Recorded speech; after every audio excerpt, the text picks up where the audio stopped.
After I have an out-of-body experience, there's like a 2.5 to 3 week period in which I'm more psychic, more psychic. I don't consider myself a psychic or a medium or any kind of Yeah. a woo-woo this, but it's like there would be this 2 week, 2.5 week period where I'd know what was going to come on the radio next time, in the Mhm. next song. Things intuitively come to me like that. It's like, why doesn't anyone talk about this stuff? So that's why I wrote the first book, is to try and show the world or tell the world what I had discovered that was unique. And I tried to go about it very scientifically, like Robert Monroe did, because I respected his work so much. It's like, this is what I found. In those couple weeks after you've gone out of body, where you're noticing that you're more psychic, do you notice also that it's easier to have another OBE during that period Yes, of time? yeah, absolutely, Casey. It's Yeah, almost like we're still out. It's almost like um, the expanded state goes on for a period of time before we kind of collapse all the way back down into three. right, yeah. Yeah, It's like your state of awareness is increased, yeah, yeah, and yeah, you're much more likely to have another out of body experience. Yeah, in the few weeks that follow an OBE. Yeah, yeah. So absolutely. that's a really great time to rather get focused on exploring. Yeah. The vast majority of people who report out of body experiences, and I'm talking from a scientific point of view now, the vast majority, it happens they happen spontaneously. They're not self-induced. People aren't trying for them, they just happen. But once it happens, yeah, definitely that's the best time to try. And that's the best time to initiate more of them because you can keep that ball rolling, you can get momentum. In the expanded state, our sphere of consciousness and experience space is overlapped with the environment itself and those in it. And so it's easier to read the energy and the thoughts and what's about to Mhm. happen. Something interesting just happened when you used the word revolution rather than evolution. I have to ask, because I've experienced this myself. While you were out there, did anybody ever attempt to recruit you?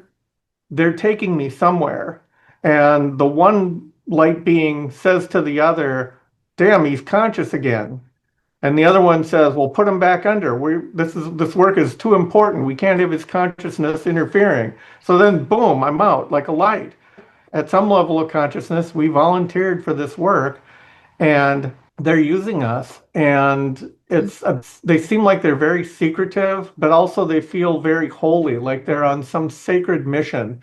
And Mm. it goes so deep that we could never, as human beings, we could never fathom what is really going on or what their work really is and what it needs to be.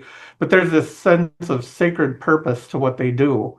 And I'm okay with that. I'm good with that. But I wouldn't call it recruitment. I'm glad that you included that. And I do want to ask you if you've ever gone to any of the schools or mystery schools themselves that involve the making of these beings and where they fundamentally reside. But by recruitment, I was bringing this down into the galactic spectrum. So galactic level beings can often try to recruit us for different programs, and that's happened with me a few times. Or maybe they try to recruit you specifically for uh, just a given mission. But like the very first time I was attempted to be recruited, I could hear them in the background. They put me in a scenario. I'm out of body, I'm fully conscious, and they put me in a scenario. And I'm just sort of making my way around it, trying to figure out what's happening. And I can hear them talking in the background, they pretty much thinking I'm an idiot. Like one person thinks I'm an absolute idiot. They're just saying, see, this is why I say not to mess around with those ones, not to waste time on them, like they'll never come up to speed. Like I definitely wasn't going to come up to speed just being put in an experience and not told why, or not have a contact there that was going to talk to me or something like this. But yeah, that was the first time. But it's happened a few times. I got riveted at galactic space because that's where the fear is. People have no Mhm. fear when they're point of consciousness going out. People have no fear when they're going into elemental realms and the magical realms, mystical realms. People have no fear when they're going into higher states of consciousness that are out beyond the galactic sphere. But the galactic, so most people avoid it like the plague, because that's where you're going to have to really deal with fear, Mhm. because you're going to have to find your relationship. between beings that have a higher state of consciousness than you, that um, in the same way that we work with the animal, plant, and mineral kingdoms, and we do what we do to those animals, plants, and mineral kingdoms, the higher graders, we come into that equation for them. And you get to see what that dynamic is and how humanity is worked with and utilized from the perspective of galactics. And that's not a pleasant thing to experience in a full state of consciousness. So Mhm. I've been on board craft on the table, being examined vaginally into the brain, huge devices up my nose, so these experiences, yeah, they're going to trigger some fear. If you expand that out far enough, eventually it's what people call God, right? It's the ultimate higher self. It contains all of us. So in that regard, I think we're all related. We're all, but people have no clue what really goes on unless it happens to them. Therein lies the importance of this reaching the conscious state of attention. But Right. I agree also that it doesn't necessarily have to, but it's definitely helpful, and it can be utilized as a tool to help you grow. The cosmic structure is the one that's being everyone and everything, right? Everything's in it. It fractals Yep. within itself into the universes, into the galaxies, into the solar system and planetary bodies, right? All within itself. So it's all one, it's all at once. So I completely agree. But I think it's important to see also the difference or the differentials between what we might call my subconscious and the subconscious. So the Right. subconscious is a wider terrain, whereas mine is a personal private area where I work out my day residue. And like you say, rehearse upcoming scenarios in advance of them happening in physical space. Yep. And things like that happen there. And that also could be a consciousness in itself that speaks to you. And we can Mhm. hear when they're being harmonious and when they're not. And that will tell us where we're constricting, where we're going into fear, where we're applying our own superimposed, often false thoughts. And allowing these falsities to enter what we call reality and accepting them as such. Yeah. Mhm. So another reason why allowing as much of this to get through to our conscious state of attention so that we can absorb it and tinker around with it in our conscious state is important. You mentioned people that you know. Let me ask you, have you ever intersected with any deities or well-known entities Yeah. in the OBE? Um, Yeah, there are probably I want to say 10 or less books in on OBEs in which people have claimed to see Jesus Christ. And that did happen to me once where I felt myself, I felt that I was in the presence of Jesus Christ in a out of body. And I was like so overwhelmed by the just the thought and the presence of this being that it only lasted a split second and it was gone. I was back in my body because it was overwhelming to Yeah. me to be in that presence. I've um I've found myself one time in particular that I'm thinking of now, hearing you mentioning your experience in the presence of what I'm just going to call a higher being, a higher consciousness. But Mhm. specifically, I felt that this was an Earth Life graduate, somebody who had graduated through our system. And yeah, I couldn't even raise my head. I was so ashamed at where I was in my own experience relative to that is all I could feel really was my shame. And I couldn't even raise my eyes to see who it was. I could feel the presence clean through my own. I hesitate to call it Jesus because it could have been anybody, any Right. Earth Life graduate that had achieved that level that I could feel the differential to how much further I had to go, which was, the purpose of that experience to help show me how much further I do have to go. But even more so than that, how about Lucifer?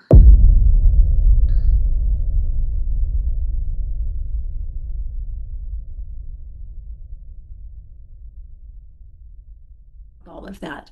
So to begin, I would just like to ask you your history. Like, how did you get started with the OBE?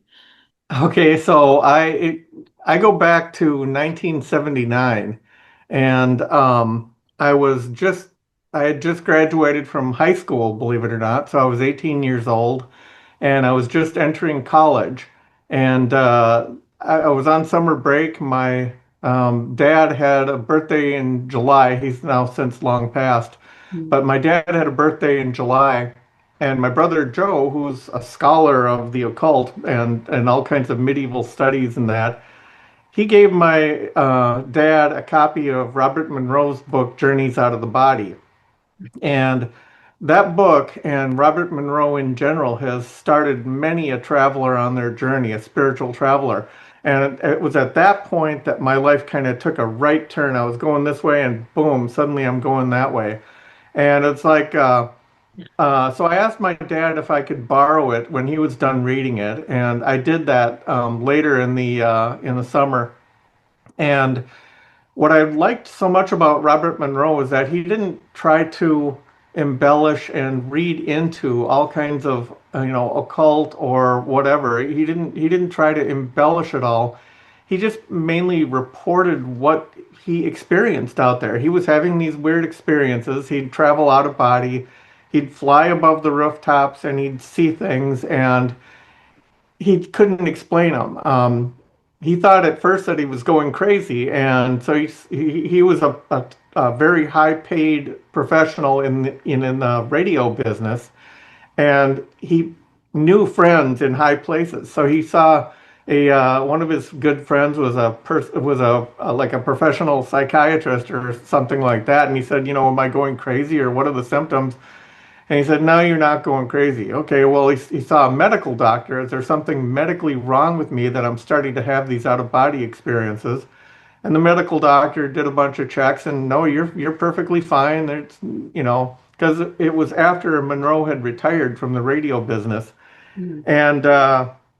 And Monroe didn't make all kinds of wild claims. He just basically said, "This is what happened to me," and um, but he didn't say, "Take my word for it." He gave some techniques and said, "Try it yourself." And he gave a couple techniques in that first book. He went on to write 3 books total. But in that first book, he gave a couple of techniques to leave your body. Well, at that time, I mean, I was always the nerdy kid, right? I was always in the school library, but I was checking out science books, books on dinosaurs and telescopes and astronomy, all this stuff. And so I was always very skeptical and very scientific. And so I decided, rather than to try and I didn't believe a word Monroe said, but I thought a good scientist will keep their mind open and explore this stuff, right? Yeah. Test the hypothesis, because that's how science is done. And so I kept an open mind and I memorized Monroe's technique to leave the body, or one of them anyway. And I went over and over it in my mind and I knew exactly what I had to do. And I think I made a video maybe once of explaining how to do it, and I may not have been interpreting Monroe's words correctly, but what he was saying to do is to imagine 2 lines of force coming from right just outside of your temple, and meeting like in front of your eyes, so in front of your third eye, and then you just keep extending that out, those lines of force, so that it becomes a sharper and sharper angle. And then at some point when it's way out here, like, 10 feet, 12 feet out in front of your face, then you extend the angle so that it's like this, and now it becomes a big triangle at 90 degrees, and then you like move it over your head, and so I was doing all of this intense visualization. First step, of course, is relaxation. You have to relax your body and relax your mind. Get completely so where you're not identifying with the physical body at all. You're completely relaxed. But you have to be careful not to fall asleep. So anyway, I did all of these intense visualizations, and all of a sudden I felt a twang inside my head, and I'm like, oops, maybe I took this a little too far. And it's like, man, maybe I felt like I had hooked a big fish or something like that. It was like, oh my God, this is a sudden, intense feeling. What just happened? And then I kind of panicked, and I decided to stop my visualization and try to retract these lines of force I had imagined. And it seemed to me like instead of retracting the lines of force, I was pulling energy into me. And suddenly I could see through my closed eyelids and I saw a ring of energy. It was about, a couple inch and a half, 2 inches in diameter. And it was probably about this big around, so a little bigger than my head. And it looked bright blue and it looked electrical, like it was some kind of a, almost like the blue flame that you'd have on a gas stove, natural gas. And this energy like started coming toward me. And of course I freaked out. I was completely in a panic. And it went over my head and enveloped me and it swept into my body. Mm. And it felt what they call, for the first time, I felt what they call the vibrations, which is a precursor to an out of body experience. So my whole body felt literally like I was being electrocuted. And some people say, oh, you're exaggerating. But no, this was very intense, very real. So I had this blue ring of energy went over my head, the vibrations swept in, and I was completely under the vibrations. I felt, I was just completely rattled to the bone. And I'm like, oh my God, this is real. This is happening. And I was afraid because I didn't understand, is this going to harm my body? Is it going to harm me in some way? Yeah. I thought, okay, I'm in over my head. I'm in too deep, so I better stop. And so I started thrashing and struggling wildly to try and regain control of my physical body. And eventually I did regain control of my physical body. And I was like, oh my God, I'm feeling my arms and it's like I'm really real again. I'm not in this vibration state. And I was blown away by it. It's like, oh my God, this is so intense and so real. Yeah, And rightly so. Can I recap here for a minute? So you are yeah, 18 years old, yeah, and your first shift is not only a fully conscious shift, it's intentional. yes, You absolutely. intentionally, at Yeah, I 18 really years didn't. old, made a fully conscious shift. Yeah, and I really did not have any out of body experiences prior to that. I mean, I had a couple of childhood things that I mentioned in my first book, but really there was nothing like this. So my first one was intentional, and I like to say I wasn't born with any natural talent for out of body experiences or astral projection. It was something that I brought about myself. Mm. And my feeling was that if I can do it, I have no special talent. If I can do it, anyone can do it, right? And So you had the interest and you were able yeah, to focus your attention. yeah, And you learned right from scratch that fear gets in the way of progressing with the experience, but that you are in exactly, command. You can say stop exactly. and it will Um, stop. Yeah. Yeah, so yeah, in an out-of-body experience, yeah, you're confronting two of mankind's biggest fears, right? Fear of death, because when you're separate from your physical body, it's easy to imagine that you can leave your physical body. What if you can't get back in? That kind of thing, which is obviously has never been a problem now that I'm, 65 years old. Yeah. Um, and fear of the unknown because you're entering a world. I mean, I felt like Christopher Columbus or somebody. I felt like an explorer. I had found a new world, Yeah. and I was like, why doesn't anyone else? All these books on the science shelf in high school and all of that. Why doesn't anyone talk about this other world that's out there? And it's so in your face. Yeah. I knew. I mean, I had grown up Catholic, right? My mom was a Catholic and she raised her kids Catholic. My dad Mm. was Protestant, but he didn't really have much to say about religion. Did you find that Um, got in the way? well, no, because as soon as I discovered this other world, it's like I knew a couple things. From a scientific point of view, I knew I couldn't really trust science anymore because they said nothing about another world out there. And I knew I couldn't trust the Catholic Church because they said nothing about it either. Yeah. So it's like, who are you going to trust? I didn't trust Monroe, but maybe now I could trust what he was saying a little bit. Or maybe But who they are you going to trust? did. Maybe And they and maybe they huh? did. Maybe they did. And it's just up to us to find it. Not for them to come Yeah, knocking on our door, but up to us yeah. to find it. Do you find that free will comes in heavily in the equation of the OBE and any state of consciousness, including expanded states of consciousness? Well, yes and no. In my case, a lot of people think that you have to believe in this stuff in order for it to happen. That's absolutely not true. You don't have to have any faith or belief or anything like that. You Mm. just need to be open-minded about it. I mean, I certainly didn't believe Robert Monroe or anything he was saying, and yet I got immediate results. Yeah, that's Um, fascinating. That's fascinating. yeah, and, The I mean, OBE took me completely by surprise. yeah, I had the spiritual disciplines. I was meditating since age 12. uh-huh, I was having experiences without really cognizing them or giving them much attention. So when it finally did happen, when I was 44, it was a complete shock. Uh, Ontological, every kind of shock you can imagine. Shock so strong, I shook for a year, almost two, yep. because I couldn't stop it. Yeah, that never really happened to me, but it's like you unlocked something.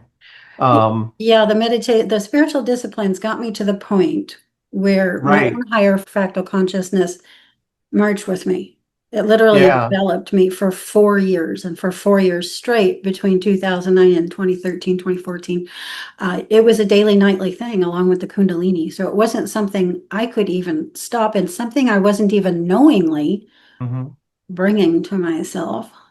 So like I hit the ground running at like a million miles an hour on a dime. And so all I could do was be an observation point and Hmm. collect data. So that's why Bob Monroe was so fascinating to me, just because you've mentioned him. That was my idea also.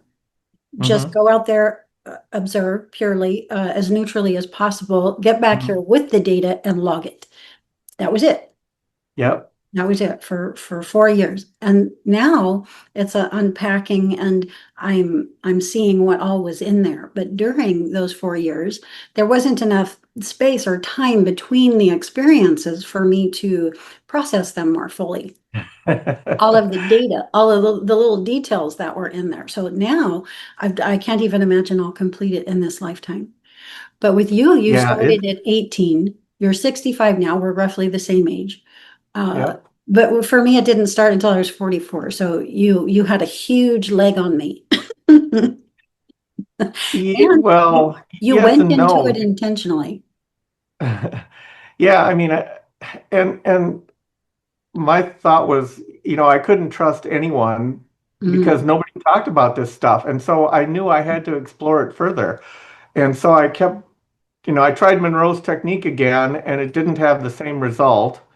I started buying and accumulating as many books on astral projection and out of body experience as I could. And I've amassed a collection of more than 200 books now, probably about 250 books on the subject now, most of which I've read, and a lot of which I've reviewed on my blog. yes, this And is the notable thing about you. Can I punctuate this for a moment? Because yeah, this is yeah. what made you stand out to me. It seems like those of us who do pursue the OBE, as a sort of a career, meaning we don't set it down, we keep going and investigating and bringing back information and unpacking that, in some way, shape, or form. It seems like we have a sort of focus and, like a work. And you have this body of work where you read all of these OBE and astral projection books and review them. Hmm. So like you are the go-to. Like everybody knows Bob Peterson for, if I need an OBE book, which one, like, okay, just go to Bob Peterson's website and yes, he Well, has hundreds of them fully reviewed. Your reviews are awesome. These aren't just well, like little paragraph reviews. These are thorough, in-depth reviews through the eyes of an out-of-body experiencer. So the information that the reviews contain are priceless. So that whole network of information is well, what, I know you by. Like, it's the thing that really makes you stand out. And well, here, thank you. I mostly did that for my own sake because I had all these out of body books and I would occasionally go back to them and it's like, oh, I remember loving this book, but what was in it? What did they talk about? yeah. And it's like, darn, I wish I could have remembered or made notes. So I started doing that. I started rereading all my whole collection of books with Mm. the intent of this time I'm going to make notes. and my thought was, well, if I'm going to make notes, why don't I share those notes with the world? And that way, I can go back and say, okay, well, I don't need to revisit this book, Yeah. but this one had a lot of, interesting and unique information in it. And I think it's been a great help for other people too. So I'm really happy about that. Now, because we're mentioning it, I was going to mention this closer to the end, but because we've just segued into it, you've also written many books on the OBE. I believe 5 books on the OBE so far. Well, I've written a total of 6 books, 6. 3 of which are on out-of-body experience. I have my first book was out-of-body experiences, how to have them, and what to expect. And I wrote it in 1995. It was published on 1997. Mm, And I put the entire text of the book on my website, robertpeterson.org, to prove I'm not in it for the money. mm, And I had other out-of-body authors like Bill Bielman. He said, "You're crazy, Bob. You're going to lose all kinds of sales. Why would anyone buy your book if they can read it on your website?" mm. And he's got a good point, but it's like, you know, whenever I see a book for sale on a subject like that, I have to question their motives. And why are you writing this book? There's lots of books out there. And what makes yours unique, or are you just in it for the money kind of thing? Yeah. And what I found was the exact opposite. By putting it on my website, I had kids in Africa reading my book. I had kids in Australia reading my book, but it was published in America. And it's actually been published in several foreign languages now. I mean, the original's in English, of course, but it was published in print in German and Japanese and Russian and all these, a couple Slavic languages. It's like, wow, that's pretty cool. So I was able to share the information with the world because that's what I thought was important, is sharing the information. And I went to my publisher and I said, is it okay if I put my book on the website? And they Mm, were kind of scratching their heads and like, well, you own the copyright, so I don't see a reason you can't. I think they didn't want me to, but I yeah. think it actually drew more attention to the book, and I think it increased sales. So, anyway, I digress. So that's the first It's an book. Second important book, point. It's a super important point because it's like one of the first things that the OBE started really imbuing into myself was the unconditional framework. In fact, that's the hmm central axis of my own work and platform. hmm So we give everything. There's nothing is behind a paywall. Everything is put out there. If this is something that consensus says has value and that they want to have in the world, it will be supported in a way that I can keep doing the work. hmm Otherwise, it won't. And so it's great feedback. That is this something that the world really does want? Yeah. Right? And after I'd had years of out-of-body experiences, right? Because this is going from 1979 when I started to 1995. Mm, I had discovered what I call it discovered. It's not really a discovery, but what I learned is all of these different things that no other author was talking about. And it's like, why isn't any other author talking about this? For example, after I have an out-of-body experience, there's like a 2.5 to 3 week period in which I'm more psychic. I don't consider myself a psychic or a medium or any kind of yeah. a woo-woo this. But it's like there would be this 2 week, 2.5 week period where I'd know what was going to come on the radio next time, in the Mhm. next song, and I'd know who is I'm getting a call here. Okay. Anyway, I would have all of these things intuitively come to me like that. It's like, why doesn't anyone talk about this stuff? So that's why I wrote the first book, is to try and show the world or tell the world what I had discovered that was unique. And I tried to go about it very scientifically, like Robert Monroe did, because I respected his work so much. It's like, this is what I found. And, because I found strange things like, you know, the relationship of emotions, how emotions are different and how intellect is different in an out of body experience. All of these Mm. different things that nobody really talks about, at least not in depth. Yeah, that's So, amazing. Did you notice? Can I just ask you really quickly? I hate to keep yeah, interrupting you, but I'm just wondering, in those couple weeks after you've gone out of body, where you're noticing that you're more psychic, do you notice also that it's easier to have another OBE during that period yes, of time?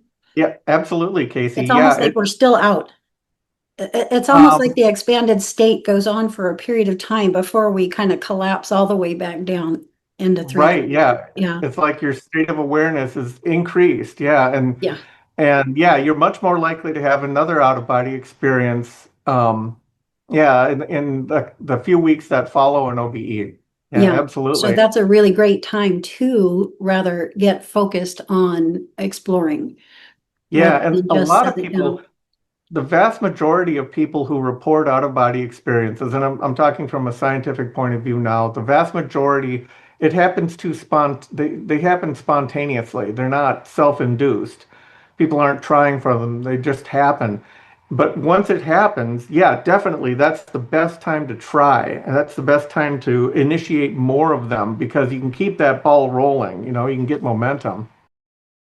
Well, I certainly found that in that once I began going out, I literally couldn't put the brakes on for 4 years. Now, Yeah. it did have a break that eventually started to come on, and at that point, I was so acclimated to having them that spun me down into some depression. I wasn't prepared for it to stop yet.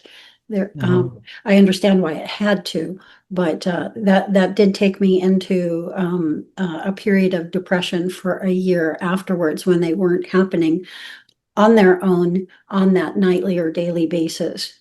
At Mhm. that point, it started slowing down to the point where we went back to like 2 times a week, and then that continued for about a year. And then it was like if it happened once a month, that was a thing, so it really slowed down. And then I Yeah. could see I went through the period of depression. I was struggling living in a conditional framework now because that unconditional framework had embedded so thoroughly in me during those 4 years. I was finding it hard to live indoors. I mean, the whole thing. And I actually even went out onto the land for a period of 4 years. Yeah, and that's when the crystal work, the the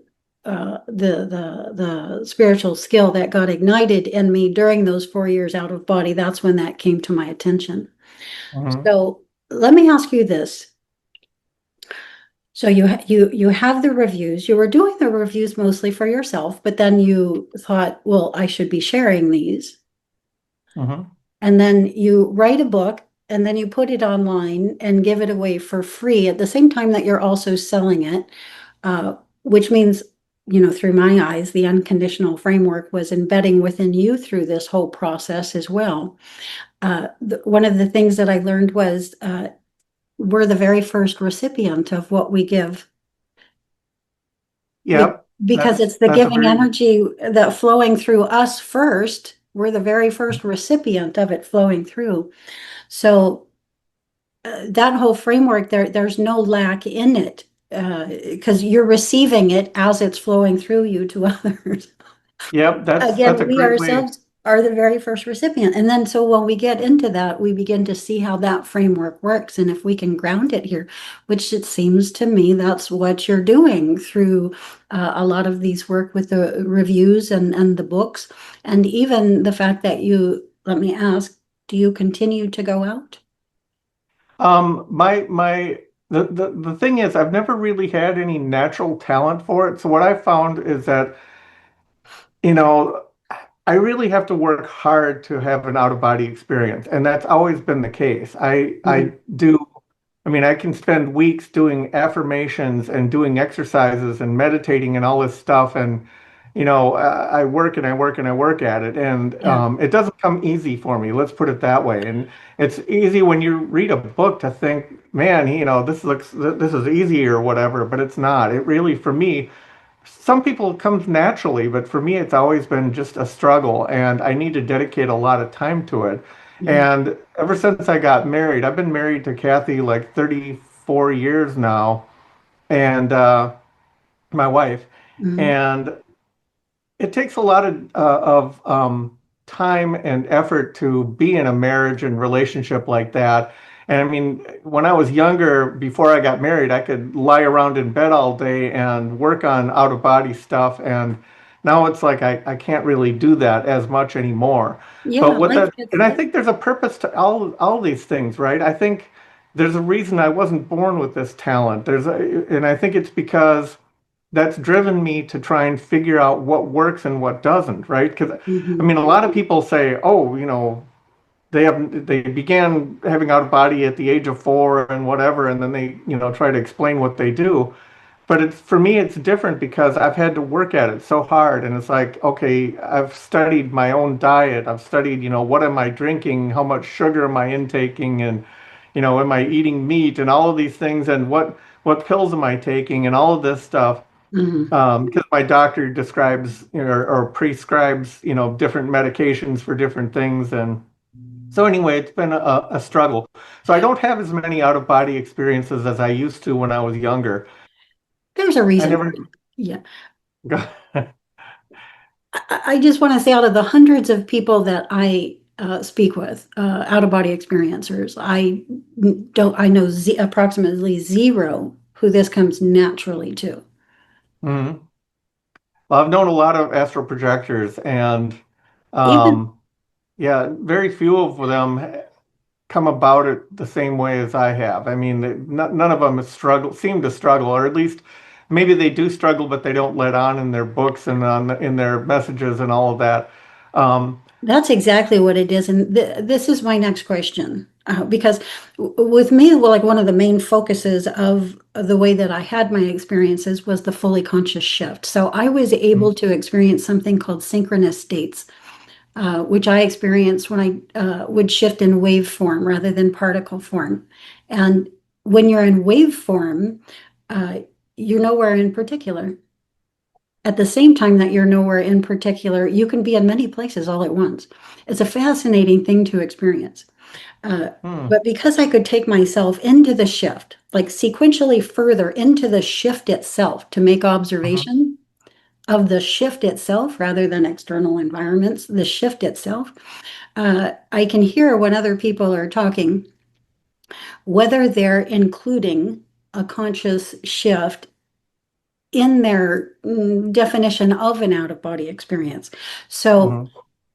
when you say an OBE or an astral projection, does that mean that you're leaving the conscious state and 3D earth space in a fully conscious fashion into another? Or is it an OBE if you've already made the shift and you just sort of come alert already in there? Um, when I'm in an OBE, it's fully conscious, and um, yeah, I'm completely separate from my physical body. It is as if my physical body is another inanimate object in the room, And it's and and it's um, fully conscious from the one point yes. to the other, or the one state of consciousness into the expanded state of consciousness. It's a fully conscious journey, yes. But I think Um, that well, yes and no, because um, some authors out there say that when you leave the body, there's a people have studied it, like Robert Kirkall, for example, studied it in the 1970s, and he interviewed thousands of people, and what he found is that there's almost always a short blackout between mm, leaving the body and, you know, when you exit the body, there's a short blackout for just 1 second, and then you're fully conscious out of the body. And the same goes for when you re-enter the body. You're in spirit form, if you will, and then there's a short break of consciousness where you're completely blacked out, and then boom, you're back inside your body. But I have had several out of body experiences in which there was no break at all. So I've gone from a fully conscious experience all the way through to conscious outside the body and all the way to the end. But it's more rare. It's more common for me to have that short blackout. So sometimes that happens and sometimes it doesn't. and I would say this is true of everybody else as well. There's very few experiencers out there making the fully conscious shift. Right. Yeah, Yep. and it's a completely different animal if you've just come alert in there to the fact that you're out of body and move on from there.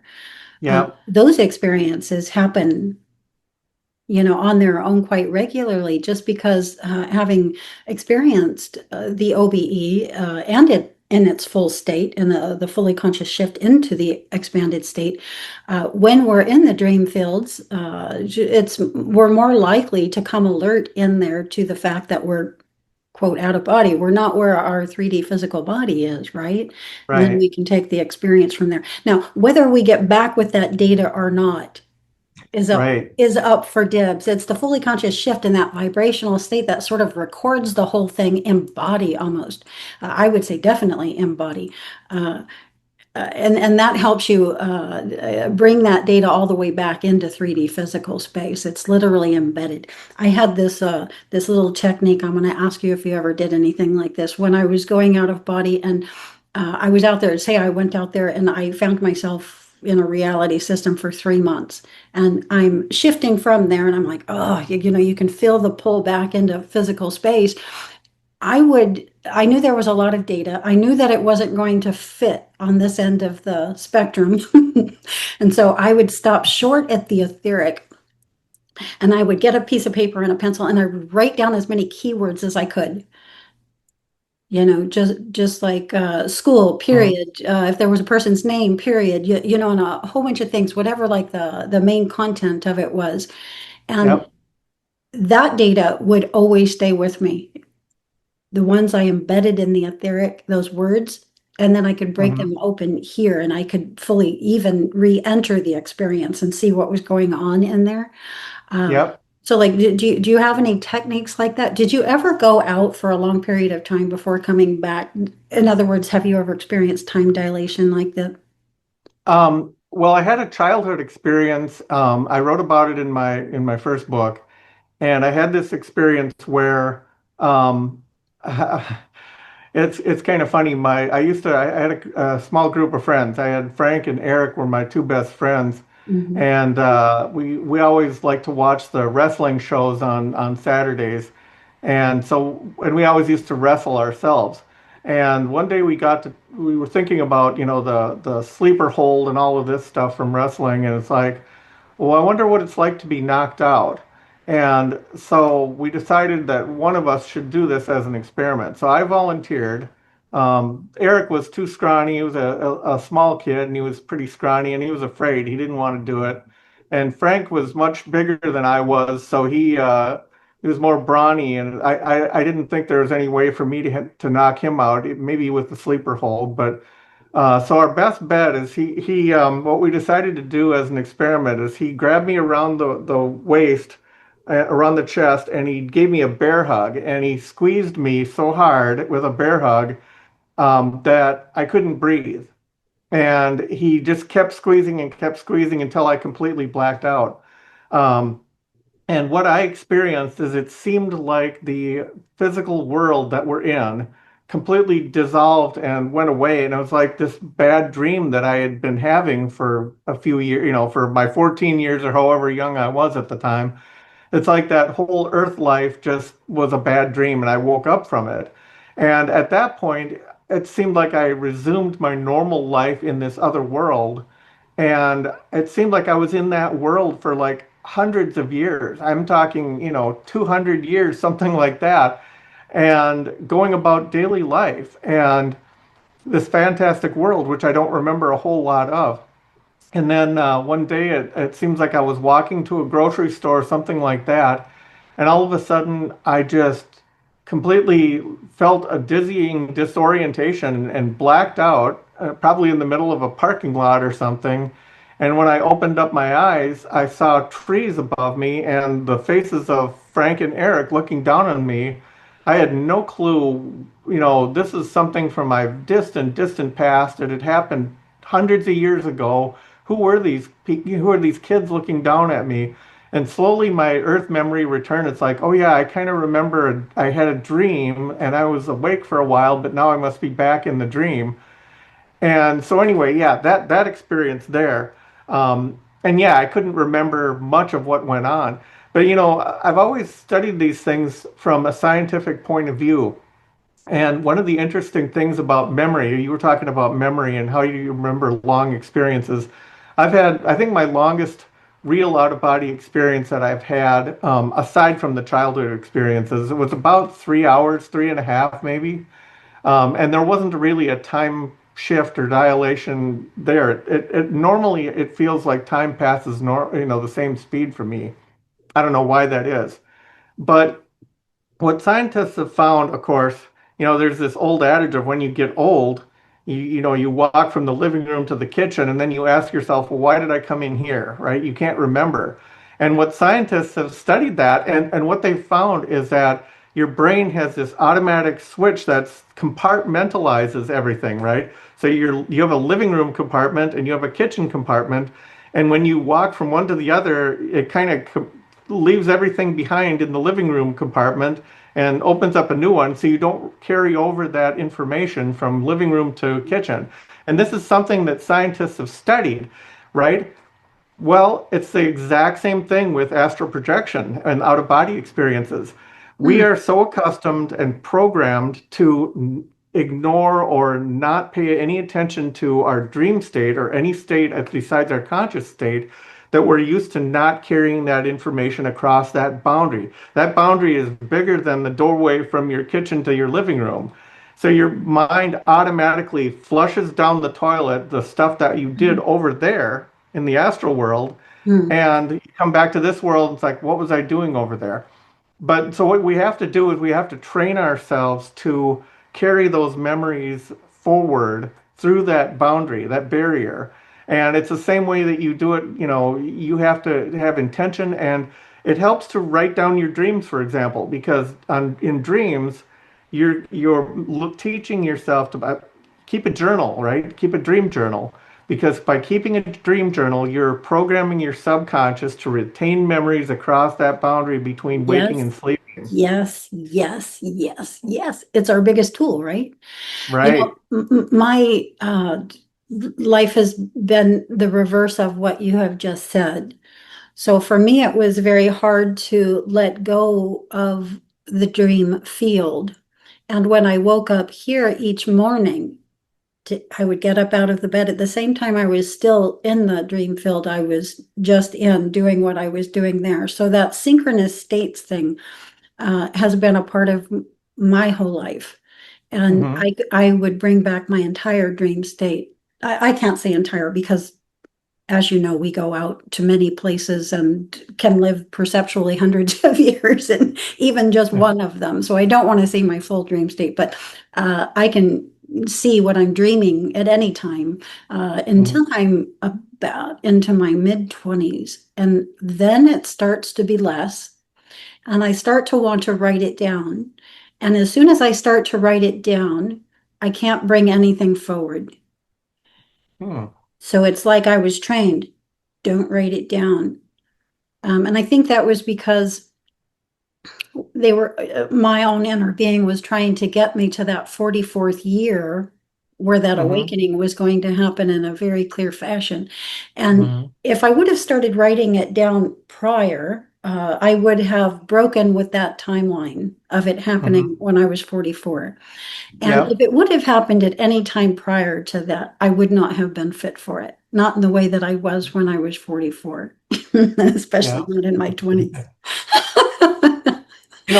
That reminds me of some near-death experiencers have reported a similar thing to you. And um, for example, I met a guy, his name was Chris Hazlitt, and he told me about an experience he had in which he had a near-death experience. And he went into the light and all of this stuff. And the thing that struck me most is when he came back to Earth, whatever, he had a really hard time reintegrating. Mm, For example, he experienced everything and everyone in the totality as all of one consciousness, and he couldn't separate himself from that. mhm, And so he had a really hard time going back to work, for example, and trying to do a mundane job. He'd be in a meeting and he couldn't tell one person from himself. So mm, it's like he was so integrated with the whole that, in a meeting, they'd ask Sally if she had done the report, and he would respond yes, because he was Sally, and he was the report, and he was everything, and he had to oh, come, but he was everyone, right? He oh, was the bless boss, him. he was all of his coworkers. and he had a really hard time reintegrating. I can relate to that because I went out so much for such an extended period of time that at the tail end of that, everything here was appearing like fake, like a movie set, like something that wasn't finished, like kindergarteners did it. You know, Yeah, it didn't. Yeah, it didn't look real to me anymore, and it was really weird driving down the streets and stuff because I felt like I was sort of in this cartoon or kindergartenish constructed place. Yeah, it was really strange. That lasted for about 10 years, actually. Yeah. yeah, it can really change you. And before my out of bodies, I used to have, I used to go to church. I was Catholic. I'd go to church every Sunday and pretty much forget about God and spirit and all of this stuff. Mm, When I had the out of body experiences, when they started happening, that was like completely different way to think about the world. It's like, you can't not think about God anymore because everything is God and all of this stuff. And it's like you get to see how shallow the physical world is and the people in it, and yeah, that can be frustrating. yeah, definitely that it's a lower gradient, than what's possible. Okay. Well, I was going to talk about my other, like I told you there, I had three books on out of body experiences. So the first one I talked about, the second book happened. I wrote it because when I got the printed copy of my first book, I went through it again, for the umpteenth time, and there was so much that I wanted to add because I talked very scientifically about my OBEs and what I had found, but I never really explained where it can lead us spiritually, and that's what I found of value is because it shows you there is a non-physical side to life, and it really gives you a different perspective. And where can these OBEs take us in life? So the second book I wrote is called Lessons Out of the Body, and it was more a spiritual take on it. It was more a journal of some of the things that I've learned spiritually and discovered and all of this, and it has some of my more unusual OBEs in it. Mm, Unfortunately, people didn't like it as well because they felt I was digressing too much from my strictly scientific point of view of the first book. But really? whatever. Oh, I And would have then loved. People generally love experiences. That surprises me. Go ahead. I'm sorry. yeah. Well, I was just going to say my third book on out of body experience is Hacking the Out of Body Experience, which is my from 2018, I think, is when it got published. And that gets way deep into the neuroscience. That gets way deep into the scientific aspect of out of body Mm, and what helps and what hurts and things like that. And so anyway, I've really made a big study out of that stuff. I mean, I would stay up late at night reading scientific journals online and stuff, trying to figure out. And a lot of it I think goes back to the brain gut axis. I think scientists are only just now beginning to learn the importance of the connection between your brain and your gut, your mm, the microbiome, which is the bacteria in your guts. And things like, for example, antibiotics. They kill off most of the good bacteria in your guts, and probiotics, of course, introduce new ones. But I think there's a very delicate balance there, and it's important to maintain that balance. And also, not just things like that, but um, emulsifiers, and other things like that. What we eat can and drink can definitely affect our ability to have OBEs. And absolutely. it's all interesting some of the different things that and tricks that people have used through the ages. And you helped me remember what I was going to say before. It had to do with the thinking mind. Like Hmm. that was another really odd thing that happened with me is that once I started having the OBEs, one of the first things I couldn't do was use my thinking mind anymore. Hmm. I was sitting in a what the yogis would call present awareness. And Mm-hmm. if it wasn't there, I couldn't speak it.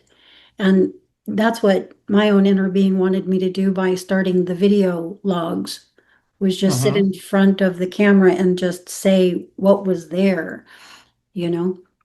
Yeah. And so, like, have you ever noticed anything like that?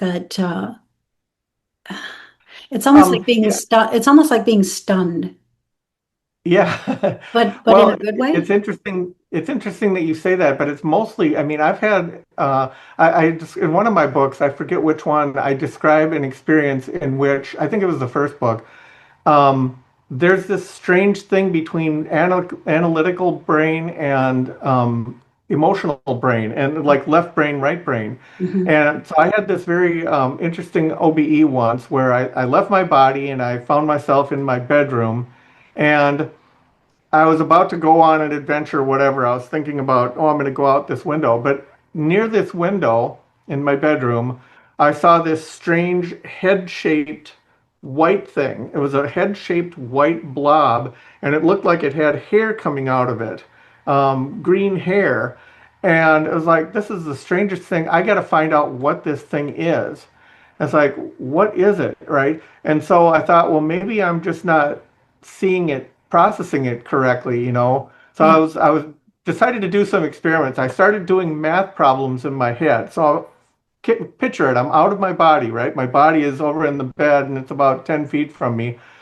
And I start doing math problems, you know, 5 times 5 is 25 and 25 times 3 is 75. And I'm doing all of these math, simple math, but just math.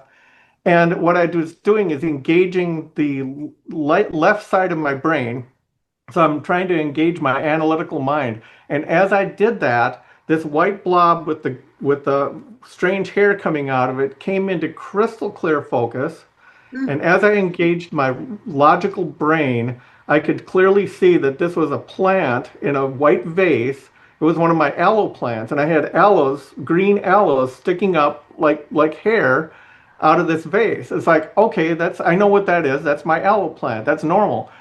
But it's like until I engaged the left side of my brain, the analytical side, I couldn't really identify what that was properly. So there's definitely a strange goings on there. But I've had many OBEs in which I was very analytical and, you know, not emotional at all. And I've had other ones where I was just completely overcome with emotion.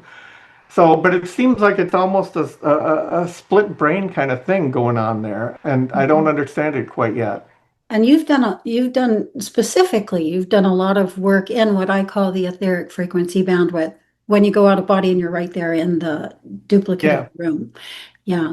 And so, what are some of the experiments you've performed there? Like what were the questions you were asking? What information were you going for? Aside from Well, the technique or, well, no, you can go into anything that you want. What were you looking for when you went there? well, well, you're right in technique, because a lot of what I did is I would leave my body and then I'd go back into it and leave my body and go back into it, and I was trying to repeat the process over and over so that I would remember the exact process and what I have to do and all of this. So it's kind of Mhm. like a pilot who has to touch down a plane on a runway and then go back up in the air and do it all over again, to log enough hours to get a We pilot's license kind of a we get thing. good at what we do a lot. Yeah. Yeah. And then I got into experiments where I started with simple experiments. I had a friend of mine who, at the time, I was working for the Minnesota Department of Natural Resources, and I had a friend at work named Lisa, and she was clairvoyant, and she, I somehow knew that intuitively, and I asked her if she was clairvoyant, and she said yes. And she roped me into going to a spiritualist church once or twice and all of this. But anyhow, I kind of made it my goal as an experiment to try and reach her house. And so I was trying to travel. It should be simple, right, to an out of body traveler. And so I would do these simple things where I want to get to Lisa's house. So I would um, some of the books out there say, "Oh, it's really easy. Just picture just think about the person and you'll be transported there." Well, Mhm. I'd think about Lisa. I wouldn't be transported there. Yeah. I'd visualize her face. I'd imagine being there. I would do William Buellman. One of the things he's famous for is um, clarity now and higher self now and all of this stuff. So I would like command myself to go to Lisa's house and all of this stuff, and nothing seemed to work. And I would try flying there. So I'd lift up out of my body and I'd fly above the rooftops. And, she lived about 11 miles away in St. Paul, and I was in Minneapolis. And I just had a heck of a time. Yeah. And since then, I have learned how to do that. But those were a lot of the other experiments that I did of what works and what doesn't. What I found works is that you have to, and it's hard to explain, you have to kind of think of that person and like set an intention there. And then it's like you follow that intention to that place. And Mhm. it's really hard to explain how to do it, but that's what works. And I've since become more adept at getting to people's houses. But then other experiments. I mean, one of the fun things that I started doing is I started to do what I called the God experiments, right? Where I wanted to see if God was real or try to somehow experience God. And so I would do these experiments where I'd try and talk to my guides, take me to God or whatever, and I'd visualize God and all of these things. And they had weird results because, like, one time I thought, I want to contact God directly. And I had this, like, it was almost like being hit with a bolt of lightning. I had this overwhelming amount of power just surge in me to where I thought like my whole consciousness was exploding. Mhm. Another time, so I was like smashed into the ground kind of a thing with this overwhelming power. Um, Another time I tried to contact God and I found myself in deep, deep outer space and I have no clue where I was. I was probably millions of miles away from Earth. I didn't see any stars nearby. I mean, I could see stars all over, like the night sky, but I didn't see the sun, for example, or any planets around me. So I must have been pretty far away. Mhm. And it's like, okay, well, this isn't what I expected. I wanted to be taken to God, and maybe that was my higher self trying to tell me that God is everything or God is everywhere or something like that. But I got these Or the very strange. cosmic structure itself is the oneness, and it fractals down into the universes, which fractal into the galaxies, which fractal into the solar systems and planets. I think that's a superb answer, but I would have Exactly, freaked out if I'd exactly. have been in outer space. I was once tried to put, it's funny that some things that I experience scare a lot of other people, but Oh what's yeah. really super easy for the other people is super scary to me. One time I was attempted to be put in outer space and I was like, no. Yeah, I mean, because yeah, I don't know, maybe it was just my degree of consciousness in that particular experience, but can I just ask what that was like for you? What, being out in space? Uh-huh. Outer Uh, space. it wasn't anything. I just thought, wow. I was just kind of a wow. This is really, I was just looking around and seeing stars, and it's like, where the heck am I? Could you And discern, could you discern whether you were point consciousness or point consciousness embodied? oh, I don't remember now. I know I've had experiences where I was a point of consciousness, and I've had experiences where I was a sphere of consciousness, where it just felt like I was a ball floating in space, whatever. And that particular one, I don't remember. Yeah. Um, This is something that a uh, lot of people don't look at when they're out of body, and it that fascinates me because it was the one thing that I was most interested in. It was the one thing that stood out to me the most, and it usually had to do with fear, mhm, because with the body comes fear. So if I was fully embodied in an experience, there can be fear always. Anytime there's the yeah, body, there can be fear. And we're taken out beyond our cozy maximums in these experiences. And so yeah, really, you're working with your own central nervous system and yeah. acclimating to what it's like in these expanded states, fully embodied, And which fear is is a very natural different. reaction for your body, and you have to learn that. Okay, the first couple times you leave your body, it might be fearful because you don't know what's going on. It's the unknown and all of this. But after you've done it 100 times, it's like, okay, well, let's just see where this goes, and you get to be a little more comfortable with it. And I Mhm. mean, the vast, vast majority of out-of-body experiences I've had have been peaceful, blissful, and just I come back to the body, feel energized and Mhm. elated, and just such a great, feeling when I come back and they're overwhelmingly positive. I have had a couple of them where I felt unsafe or whatever, and then it's like, okay, I'm done, and I just go back to my body. It's like, Mhm. no harm, no foul. But the worst thing in the world is if you are afraid of these things, because I think if there is anything or anyone out there to get you or whatever, I Mhm. think they're driven by fear and they feed on fear. And I think your own fear can cause manifestations that are not real. Um, Oh, you absolutely. can, if you think that there's a demon going to get you or something, you can create a hallucination of a demon out there, after you.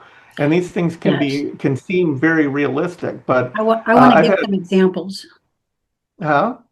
I'm sorry. I want to give some examples. Because we can talk about it without people really realizing. But Well, I like, mean, most I can most have of my, fear even now because if I'm embodied, I can have fear even now. So, for instance, one of the things that happened very regularly with me when I went out of body is I'd go out and I'd be naked every mhm, single time. That is now a sign when I'm yeah, in a more dream state of consciousness that I'm out. So if I'm naked, I'm like, oh, I'm out, and I start to wake up, mhm, you know. But when you're naked and what appears to you a consensus reality where people are acknowledging that you're there and you're naked, it's it'd be a little concerning, yeah. well, it can be, especially if you're now being approached, and because Mhm, in the expanded state, our sphere of consciousness and experience spaces overlapped with the environment itself and those in it. And so it's easier to read the energy and the thoughts and what's about to mhm, happen, so yeah, you can see if you're in an unsafe place. You know what yeah, I mean? mhm, And so things like that would happen to me a lot, and I would have to learn how to work with that. But another one was, I got riveted at galactic space because that's where the fear is. People have no mhm, fear when they're point of consciousness going out. People have no fear when they're going into elemental realms and the magical realms, mystical realms. People have no fear when they're going into higher states of consciousness that are out beyond the galactic sphere. But the galactic, so most people avoid it like the plague, because that's where you're going to have to really deal with fear, mhm, because you're going to have to find your relationship between beings that have a higher state of consciousness than you, that um, in the same way that we work with the animal, plant, and mineral kingdoms, and we do what we do to those animals, plants, and mineral kingdoms, the higher graders, we come into that equation for them. And you get to see what that dynamic is and how humanity is worked with and utilized from the perspective of galactics. And that's not a pleasant thing to experience in a full state of consciousness. So mhm. I've been on board craft on the table, being examined vaginally into the brain, huge devices up my nose, so these experiences, yeah, they're going to trigger some fear, of Yeah, course. and never really had experiences like you're describing, the alien and whatever, alien abductions. Yeah. One of the things I did do, and I wrote about this in my second book, is I did an in-depth examination and comparison between what author John Mack, who wrote the book Abduction, and he was talking about alien abductions, and he goes through tons of different people's, experiences, alien abduction experiences. Mhm. And what I did is I compared those to out-of-body experiences. And what you'll find is there's very similar things. I Yes. think a great deal of a lot of people who describe alien abductions are actually traveling out of their body and they don't realize it because it's so real and they're so conscious and aware and this is happening and I'm being probed, whatever. But I When I mean, experience it, I'm there physically. I'm in a manifest space. I'm in a consensus environment, not a mhm, personal private sector. Okay, so like when we go out of body and into the spiritual side of life, which is an unembodied area, it's the mhm, life between life kind of area or the interstitial. mhm, Space, yeah, no fear there, man. You know, you're in your own right. It's when you're in a manifest space embodied that, you know, fear can come into the equation. And galactic space is occupied in the same way, like what I've learned through these experiences is that here in the 3D Earth life, we're in a planetary level consciousness and we're confined to the planet. This is our playground, just like in the third grade classroom. You learn what you do. You're confined to that third grade classroom and its curriculum. Here we're confined to the planet and we're Mhm. working with each other, you know.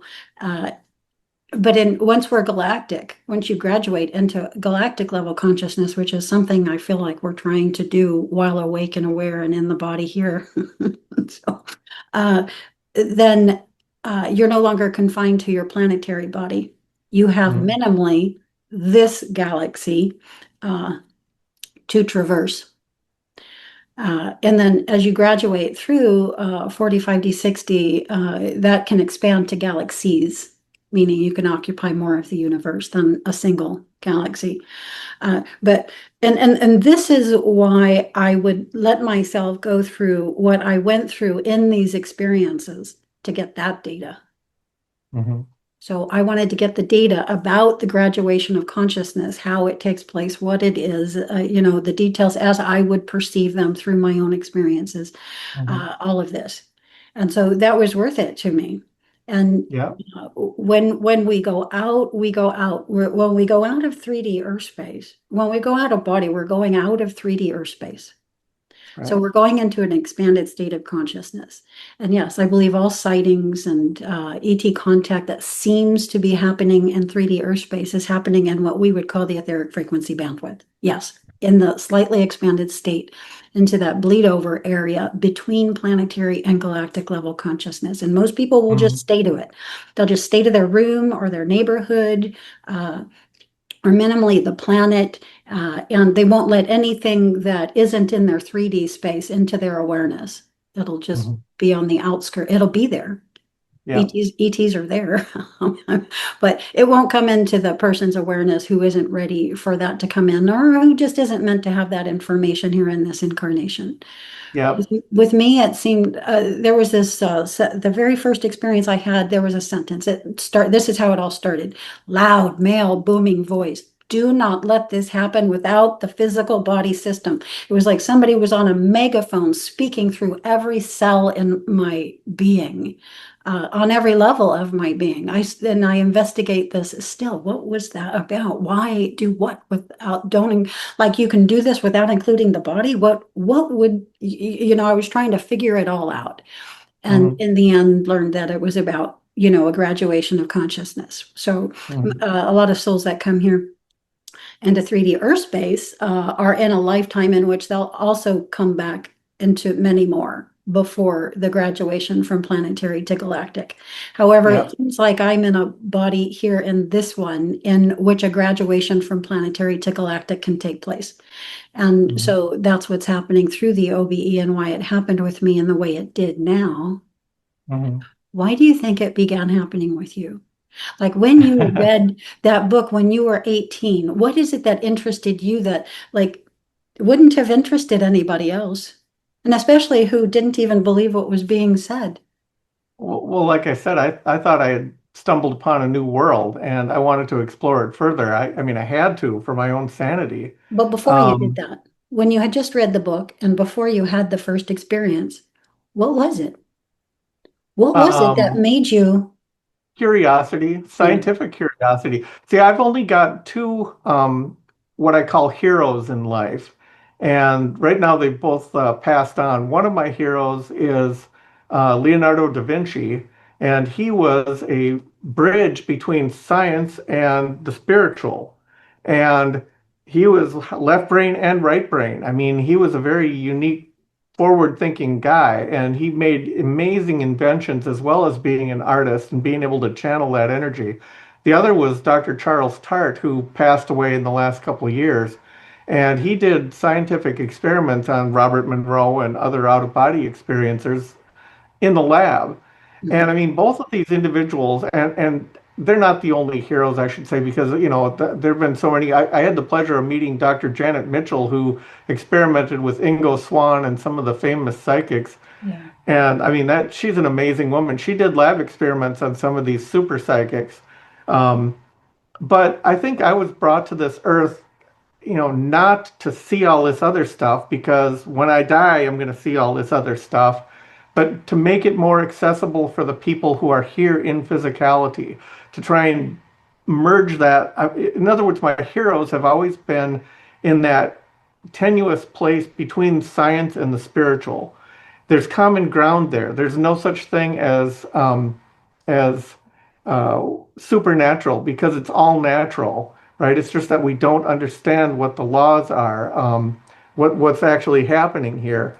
Mm. And people like you, Casey, you've seen more about what's happening out there and getting a different perspective. But I think my role in life has been to bring that down to earth, kind of, to show people that there is this other place out there. And all of our religions and beliefs in the afterlife come from someone else's personal experience, right? Somebody had to write. I mean, the ancient Tibetans had to, they wrote about, the Tibetan Book of the Dead talks about the Bardo and all of this stuff. Those are all based on someone's personal experience. And I Yeah. think that's so much more important, especially in today's day and age. We have to experience these things for ourselves, because science is great and it's useful and it's taken hold of all of our lives, but we can be too focused on that side. We can be too focused on our phones, too focused on just the physical, and you don't see the spiritual side of things. People are losing their religions because science is proving that some of these old religious doctrines are incorrect, but they're based on something. They're based on, the spirituality is real. It's there. You can go get it. It's in your face. And I think I was brought to this earth to try and bring those worlds together. And I've always, and Mhm. so I don't need to go out into, these 5D, 6D, 7D, whatever consciousness. I think I'm content with the exploration that I've done, and staying in the etheric, if you will, or the what I mean, there's all kinds of names for it, right? The lower astral or the etheric plane, or whatever you want to call it. I think most of my experiences have been in those areas. Um, but it's still worth exploring, and it's what all of our beliefs are based on. Of course, well, each of our work is what it is, and collectively we're doing all of what needs to be done. Of course, one person can't do it all. Yeah, And so, but you're focusing on that first step.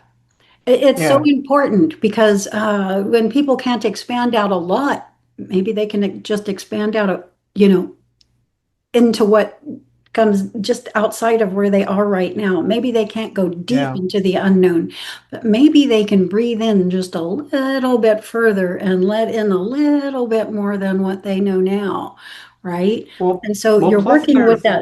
with that first space, that first step, that first Mhm. shift or expansion of consciousness out beyond where we are right now. And so that's important.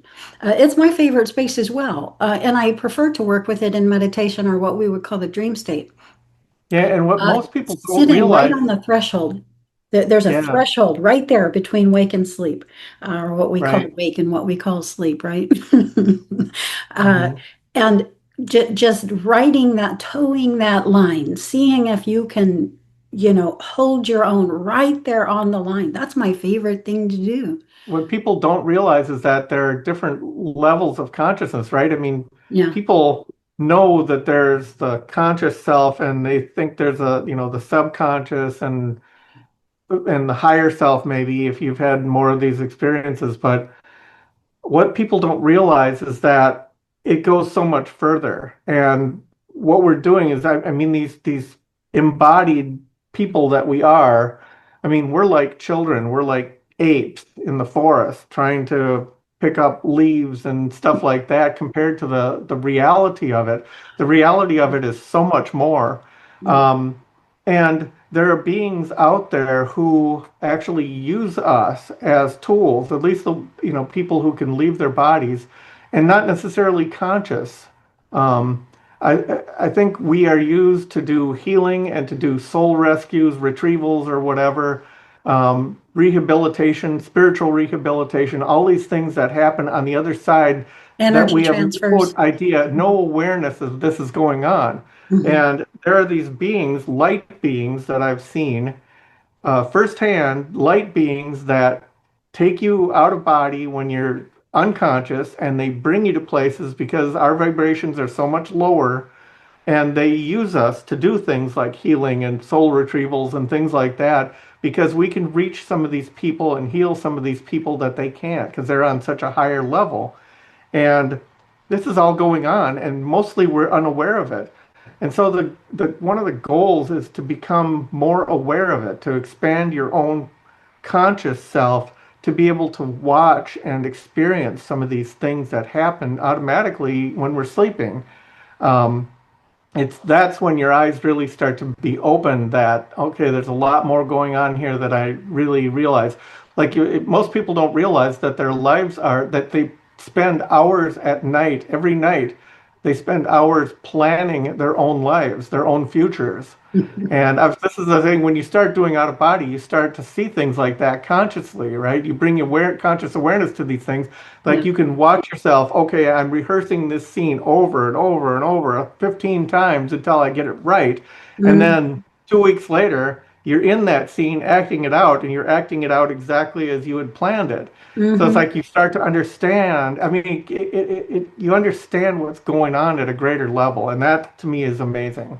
And another thing is you begin to see that this is what we call reality here is just another level of the dream. Yeah. And what we call dream over there is an expanded state of reality, the additional reality frequencies. And you begin to use the concepts of reality and dream on a more level playing field. And when you put them on that level playing field, much easier to go back and forth between the two. But Yeah. while you have your judgment in place and you have this huge divide, this huge wall between what one is and what another is, you sort of cut yourself off from it. You lock Yeah. your own door here where you are and don't let Yeah, it's yourself like go out beyond it.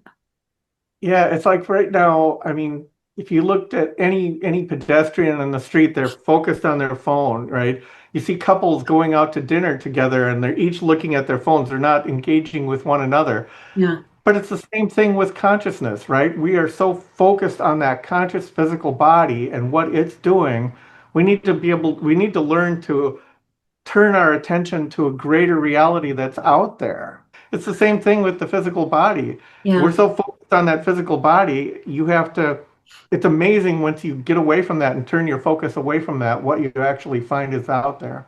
Hmm. Learning how to focus the attention and observed in a focused state of attention, which is going to be more neutral than otherwise, is important. It's key to the OBE. I don't see the OBE really happening on any kind of regular, consistent basis for anyone without that. It's sort of a prerequisite. Otherwise, Yeah, enough fear is going to be induced that the central nervous system won't let you experience it because it could be detrimental to your mind and your body.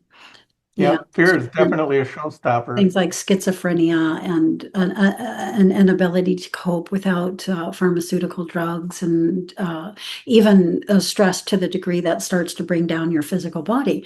And so, yeah, you have to be able to focus the attention and Yeah, focus the absolutely. attention in on itself, like in on Yep, yourself. Like the biggest thing I've learned through the OBE is I am the reality I'm experiencing. It's yep. the one thing that becomes super clear to you, you know. Well, and the reality that we experience looking out on the world, that's a fiction that your brain is or your mind is creating. You're telling yourself that that's what's happening, but it's really just your interpretation of a data stream. And Mm, people don't really understand that because they work from what they know and what they've been taught and all of this.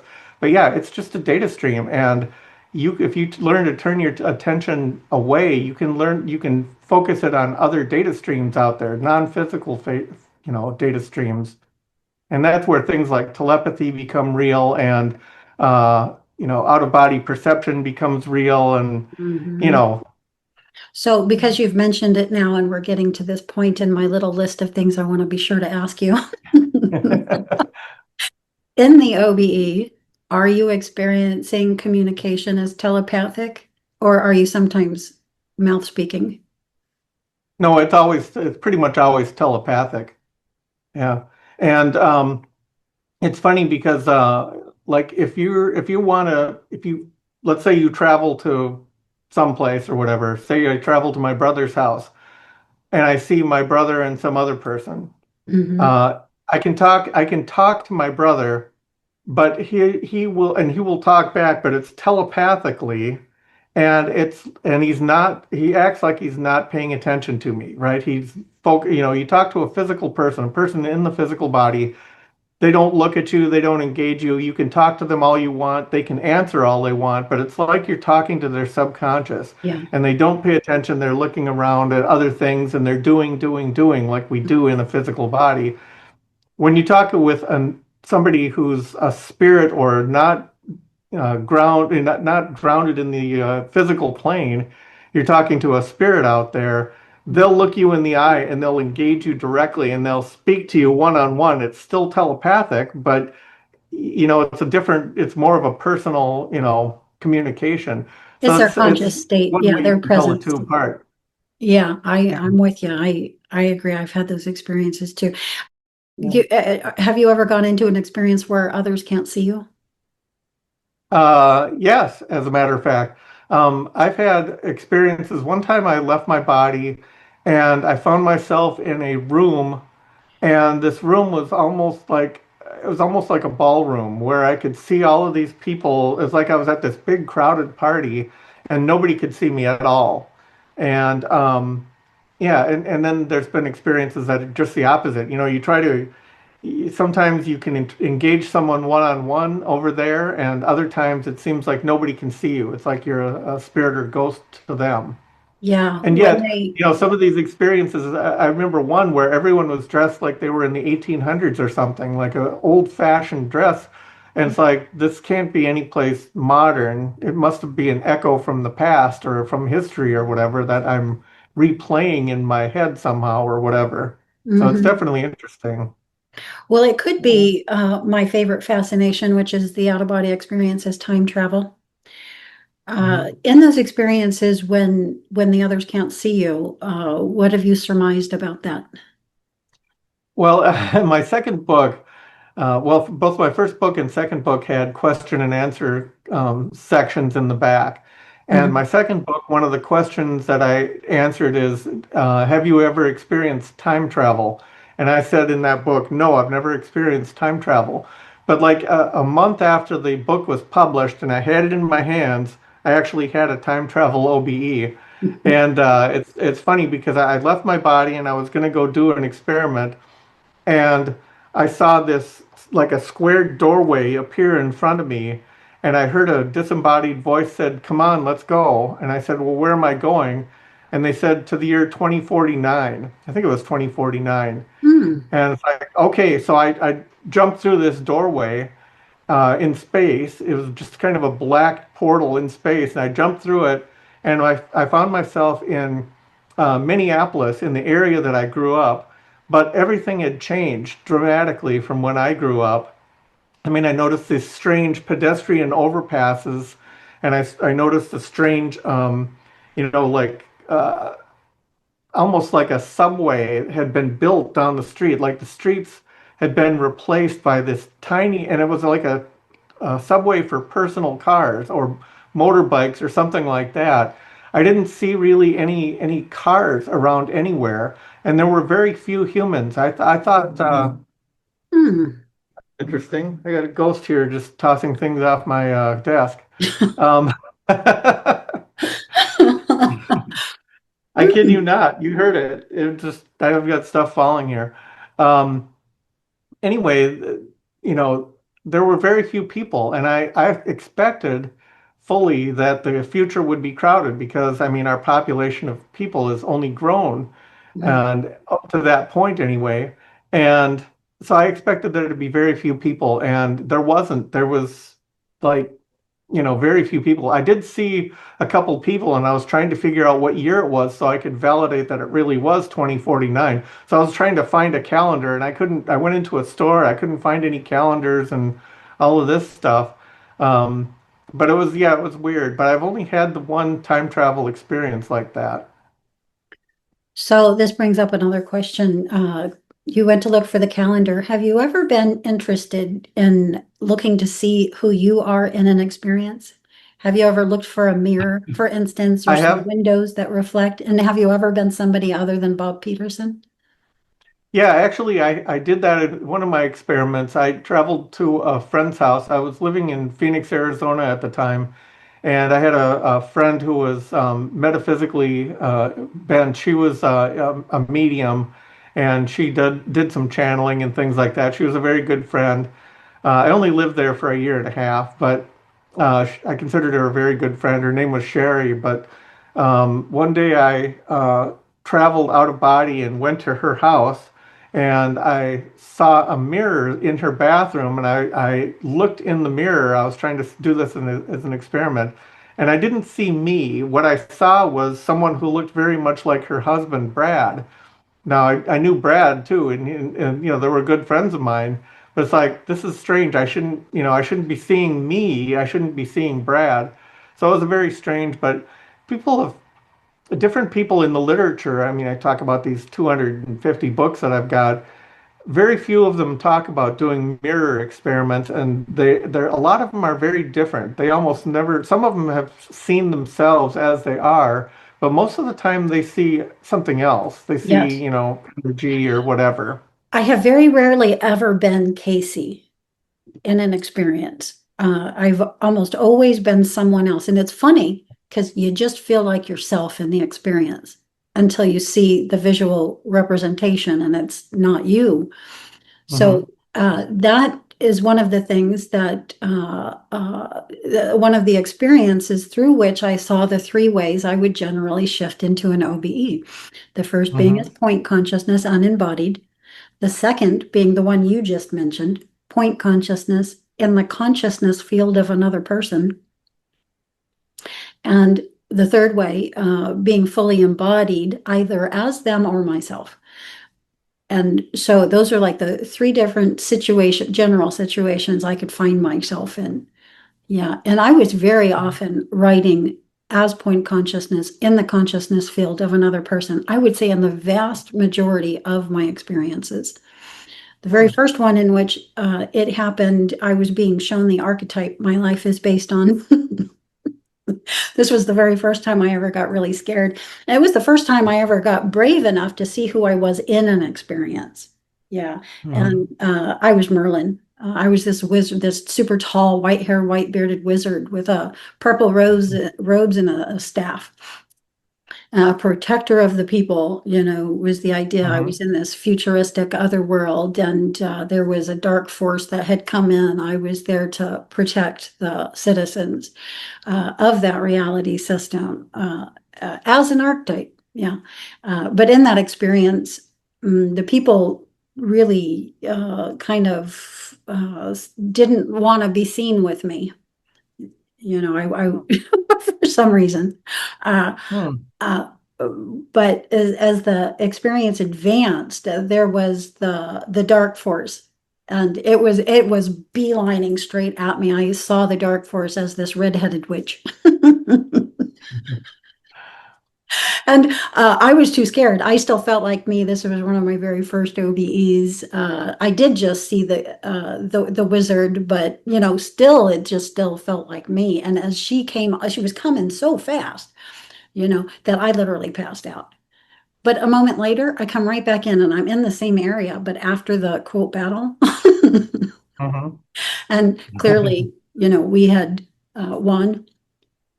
But yeah, everything was kind of destroyed and there was mucky puddles everywhere. And I was just trying to figure out what in the world is this? What just happened? It was like more than a decade before I actually realized that that experience was showing me the archetype my life was based on. Yeah. So like it can be like ages before we, learn even the important detail that was supposed to be coming through to us consciously. Yeah. It sits in our field. It's there. But whether it ever makes it to our conscious state of attention is up for dibs, right? I mean, there's just so much there. Yeah. And maybe it doesn't matter. I mean, at some level it does, but one thing I've learned is that we're much greater than we think we are. I Yeah. mean, much bigger, much more complex. I mean, like for example, many people feel that the subconscious is like this mindless drone that just kind of does things for us.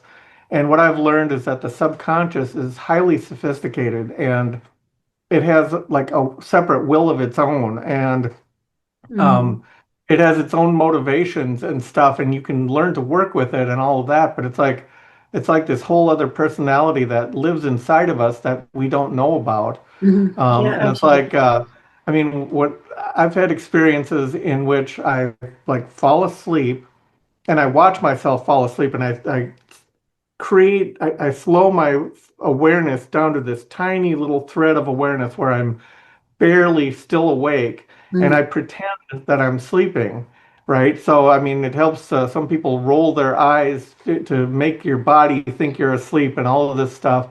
And it's like my subconscious is like checking its watch and okay, he's finally asleep. Let's go and leave the body, boom, boom, boom, and then I'm like, aha, I caught you, and I take conscious control then. But it's like until that point, my subconscious was like ready for me to fall asleep, and then it could take me out of body and go on adventures or whatever without me, and the conscious me. But yeah, there's this whole other life that people don't realize. This greater person. It's all one. I think we're all connected at some level. We all have higher selves that talk to the subconscious. It's kind of like levels, right? There's a conscious level at the very bottom, and then there's the subconscious, and then there's the superconscious and higher level, higher self, and I think the higher self. And if you expand that out far enough, eventually it's what people call God, right? It's the ultimate higher self. It contains all of us. So in that regard, I think we're all related. But people have no clue what really goes on unless it happens to them. Yeah, But it's that hard to well, explain unless it happens to you. therein lies the importance of this reaching the conscious state of attention. But Right. I agree also that it doesn't necessarily have to, but it's definitely helpful and it can be utilized as a tool to help you grow. So It can in be that sense, life-changing. I like to, process as much of the discrete detail in my experiences as I can. And I completely agree when you're talking about the subconscious. And I see that there's my subconscious, which is what I would call a personal dream field. And then there's Mhm. the subconscious, which is the galactic level consciousness or higher self, however you Yeah. want to say it. Yes. Um, but I like using the cosmic structure because it's easy for me to see. And I have a very specific connection with it. And so the cosmic structure is the one that's being everyone and everything, right? Everything's in it. It fractals Yep. within itself into the universes, into the galaxies, into the solar system and planetary bodies, right? All within itself. So it's all one, it's all at once. So I completely agree. But I think it's important to see also the difference or the differentials between what we might call my subconscious and the subconscious. So the Yeah. subconscious is a wider terrain, whereas mine is a personal private area where I work out my day residue. And like you say, rehearse upcoming scenarios in advance of them happening in physical space. Yep. And things like that happen there. And that also could be a consciousness in itself that speaks to you. These consciousness, everything is the consciousness Yep. levels, and they're in dialogue with one another. And we can Mhm. hear when they're being harmonious and when they're not. And that will tell us where we're constricting, where we're going into fear, where we're applying our own superimposed, often false thoughts and allowing these falsities to enter what we call reality and accepting them as such. Yeah. Mhm. So another reason why allowing as much of this to get through to our conscious state of attention so that we can absorb it and tinker around with it in our conscious state is important.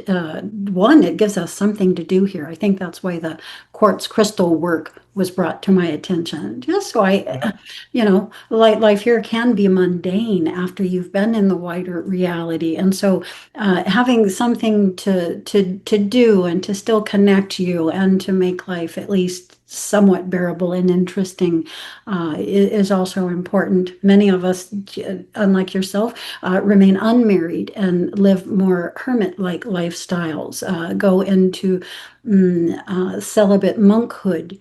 That was a lifetime for me. In fact, that's another thing I saw through the OEE is that that's a template that I often choose for my incarnations is the warrior monk, the Templar knight, the Buddhist priest, I often choose this template. Have you seen anything like that for yourself, about yourself? Um, Not really, but I can relate to that, and I do believe that the who we express ourselves as can vary a great deal, and I think we come to this earth to learn and to teach. We're all teachers, we're all learners, and we're all students, and we're all here to, I think before we're incarnated in this physical body, we have certain things that we have an agenda, certain things that we want to teach and learn.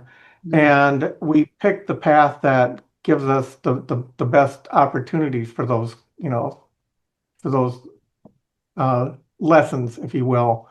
And I so, agree. yeah, I do believe that we're put in the right place at the right time. I believe that there are no mistakes. Hmm. Um, I mean, yeah, there are mistakes, but and I don't believe that the future is set. I do believe that we choose our paths, but we choose to incarnate in this body, and we choose to incarnate in the body that'll give us the best choices for the net lessons we need to learn. And I think when we fight against those lessons, that's when the pain starts, right? You I mean, if you're going through really hard times, um, it's great to take a step back and say, am I fighting against my own spiritual revolution, or my own spiritual evolution, I should say. Um, and it can be a revolution at times, but yeah, it's all good. We're all on a path. Some people need a different framework from us, and we learn from each other, but we're all here for each other.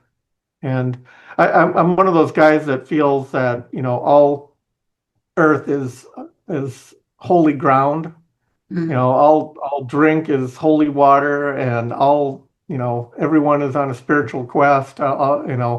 It's just that we don't realize that because our focus is being so much on the physical. Yeah. Yeah, no, no, I agree with all of that. I couldn't have said it better myself. And something interesting just happened when you used the word revolution rather than evolution. I have to ask, because I've experienced this myself. While you were out there, did anybody ever attempt to recruit you? What do you mean? You Any, mean any, while any, out of body? yeah, yeah. No, not Any, really. any No, but renegade but like I freedom said, I've fighter had I've groups had or, these experiences, and I've talked about them in other podcasts and classes I've taught, and that. Like one of them that I like to relate is, I've woken up completely fully conscious and aware, and I'm like floating through ether, some kind of weird environment, and I'm like being held by the shoulders mm, by these light beings, and these light beings look like giant Coleman lantern filaments to me. I mean, they're these huge body of light. They're like 8 feet tall, and it's like this yeah, blinding light. And they're taking me somewhere. And the one light being says to the other, "Damn, he's conscious again." And the other one says, "Well, put him back under. This work is too important. We can't have his consciousness interfering." So then, boom, I'm out like a light. And it's yeah, like, so I know this stuff is going on. And I've had other similar experiences with these light beings, and they've been much more personal to me and very, I mean, there's experiences that I've had that I haven't been able to share with anyone because they were so personal. And, one of these I've shared with my sister and shared with my wife and that, but it's not in any of my books or anything, but it's like, just blow me away. I mean, you come out of the experience and you're just completely blown away, and you know that there's a greater purpose going on these light beings are out there, they're real, they're taking advantage of us. We volunteered at some level of consciousness, we volunteered for this work, and um, they're using us, and it's they seem like they're very secretive, but also they feel very holy, like they're on some sacred mission. And Mm, it goes so deep that we could never, as human beings, we could never fathom what is really going on or what their work really is and what it needs to be. But there's this sense of sacred purpose to what they do. And I'm okay with that. I'm good with that. But I wouldn't call it recruitment. You know, it's not like they recruited me. It's like at I'm some good with level, that at some too. place. Yeah.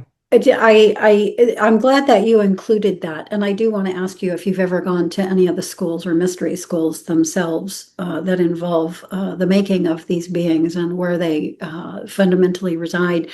But by recruitment, I was bringing this down into the galactic spectrum. So galactic level beings can often try to recruit us for different programs, and that's happened with me a few times. Or maybe they try to recruit you specifically for uh, just a given mission. But like the very first time I was attempted to be recruited, I could hear them in the background. They put me in a scenario. I'm out of body, I'm fully conscious, and they put me in a scenario. And I'm just sort of making my way around it, trying to figure out what's happening. And I can hear them talking in the background, they pretty much thinking I'm an idiot. Like one person thinks I'm an absolute idiot. They're just saying, see, this is why I say not to mess around with those ones, and not just not to waste time on them, like they'll never come up to speed. Like I definitely wasn't going to come up to speed just being put in an experience and not told why, or not have a contact there that was going to talk to me or something like this. But yeah, that was the first time. But it's happened a few times. Uh, trying beings trying to recruit me for certain things. Um, but Well, that's to me, that's it's okay. We don't have to go there because where you went was actually far more interesting.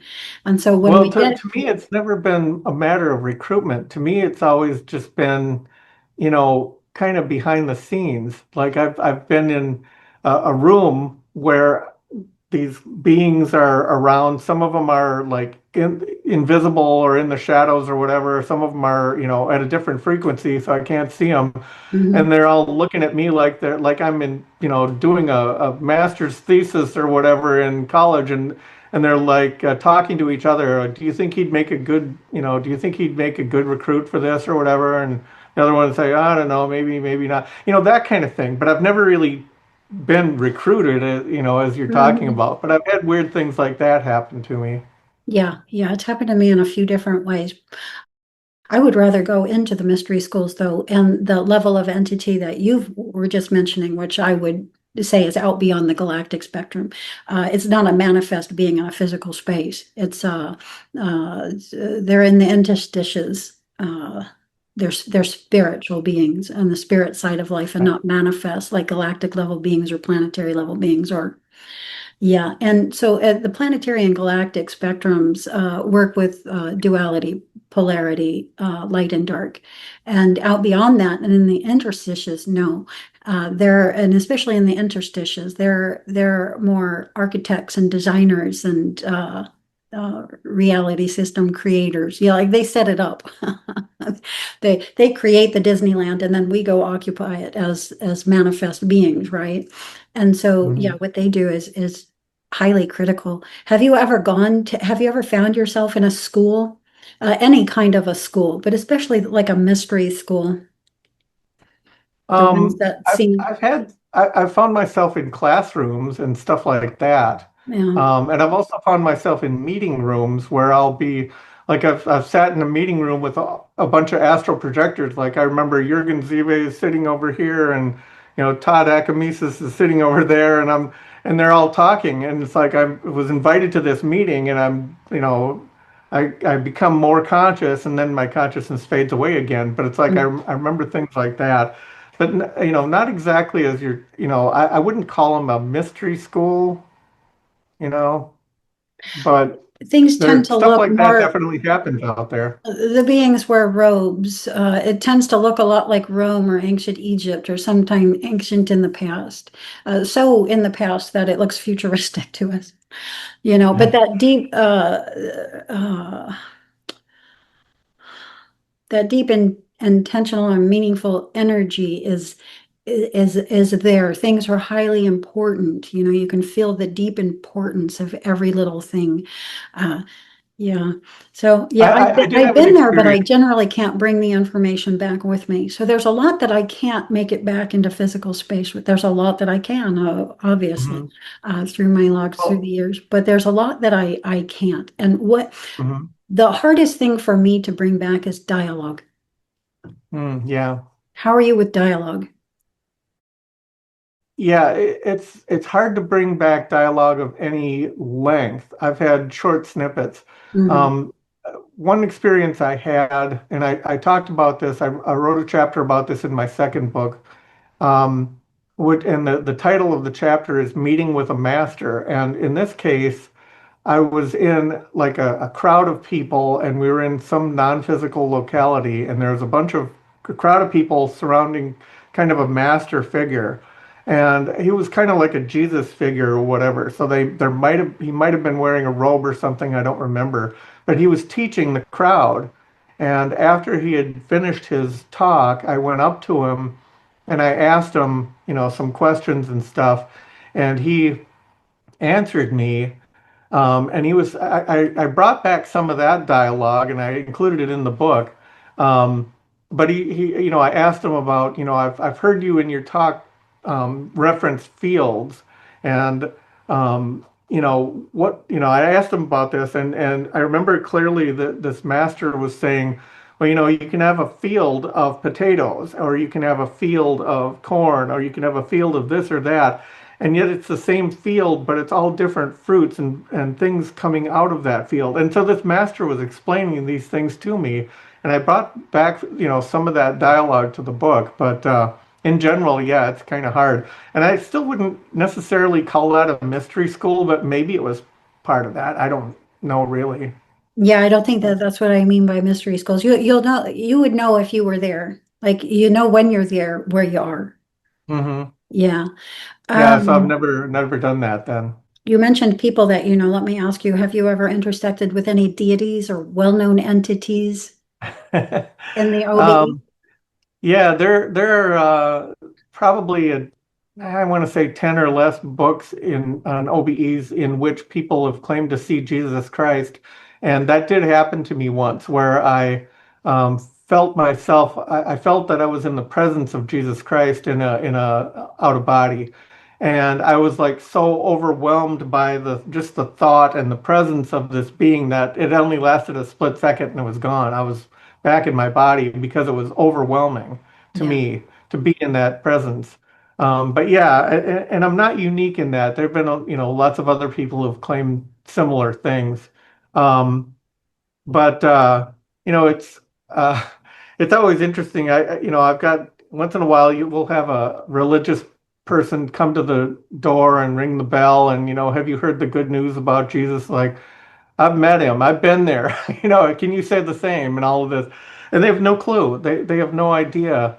Yeah. Um, I've but been in, that if you leave your body, you learn this skill, you can do the same things. And Jesus taught, you can do the same things, right? yeah, yeah. So anyway, it's yeah. I haven't had. I mean, I haven't had a lot of that kind of thing, but I've had a good smattering of just about everything. But yeah, no mystery schools.